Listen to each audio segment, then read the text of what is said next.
Salah in places that have pictures, or praying on top of a garment that also has a picture, or any other place that might have pictures around you. So for example, imagine you have a room and there's a picture of your mom or your dad or somebody, in a nice frame, and it's hung up against the wall.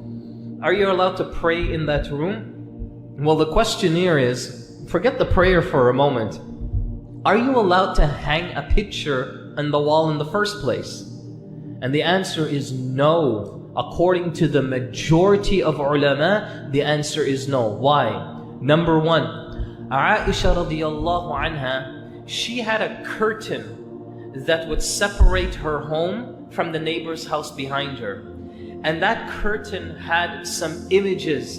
And I don't know what the hadith doesn't mention what the images were, but they were pictures of something. And the Prophet ﷺ told her to remove those curtains, change them and put something else there, and she did that. A second narration, Aisha radiallahu anha had some pillows or had some garments on a sitting area in the house of the Prophet ﷺ.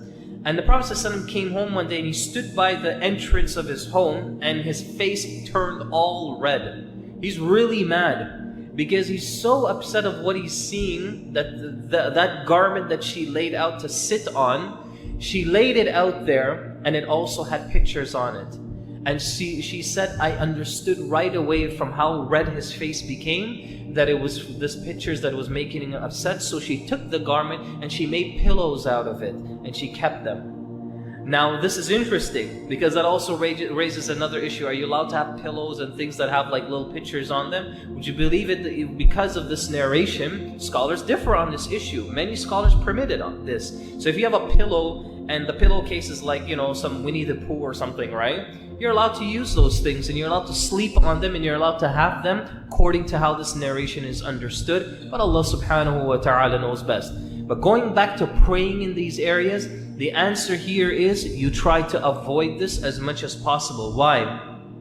The Prophet sallallahu alaihi wasallam told his wife Aisha radiallahu anha, remove these pictures and remove these garments away from me, for verily they distract me whilst I'm praying. Now, so if you have these pictures around, then you also want to make sure that these pictures, first of all, if they're hanging up on a wall, you want to remove them, simply because in another hadith, the Prophet ﷺ tells us that angels will not enter a home that pictures are hung and displayed for viewing. Angels will not enter this home. And you always want to have angels in your home. The reason why is because angels, part of their duties is that they protect us. They make sure that the livelihood of us in our homes is protected, and they will also protect shayateen and jinn, depending on the circumstance, from entering those homes as well. So you always want the angels to be there and to protect us. So that's important. Next error. The next point in the same error. Prayer mats. You ever notice today what people have for prayer mats? You know how a lot of people, they'll have like the picture of the Kaaba on the prayer mat, or they'll have the picture of the Prophet ﷺ's masjid and all those different things. Well, this is not haram. This one thing I want to make sure that's clear, but there's a problem with this. Because what happens is that you'll be sitting there and you'll be praying and you'll lose every focus you have in the salah, at least the majority of it. Anybody who prays on this kind of prayer mat, you cannot say that this is not true. It's only natural that this will happen to you. We're human beings.